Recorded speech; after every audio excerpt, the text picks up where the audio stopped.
మన కార్యకర్త ఇచ్చారు.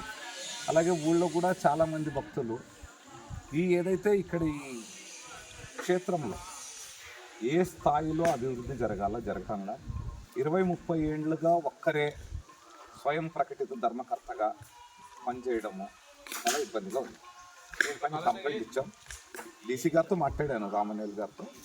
వారు సరే చెప్పారు ఏసీకి. మళ్ళీ మీరు కూడా ఇప్పుడు ఇది తీసుకొని దానిపైన ఒక సరైన యాక్షన్ తీసుకునే అవసరం. ఇప్పుడు శ్రావణ మాసంలో ఈరోజు ఏది కాదు, శనివారం కాదున్నా ఆదివారం కాదు, అయితే కూడా ఇంతమంది వస్తున్నారంటే మీరు ఒక శనివారం వస్తే, ఒక ఆదివారం వస్తే ఇంక ఇక్కడ ఎక్కడ ఏది పట్టదు.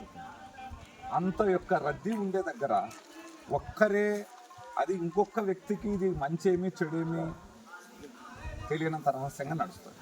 ఈ దేవస్థానానికి ఒకటి అక్కడ ముఖద్వారం ఆర్చ్ కట్టే అవసరం ఉంది, ఇంతవరకు దానికి కట్టి.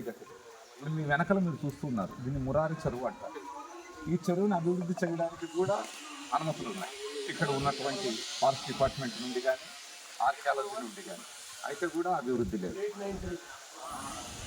ఇది ఇలాగా ఇంకా అక్కడ ఇంకా మిగిలిన ఒక దేవస్థానం అంటే చాలా ఉన్నాయి. గణపతి దేవస్థానం అని నర్సప్ప అని ఒక వ్యక్తి నిర్వహిస్తున్నారు, దాని కార్యక్రమం లేదు. ఇలా జరగటం వల్ల ఏమవుతుందంటే ఈ హిందూ సమాజానికి పెద్ద నష్టం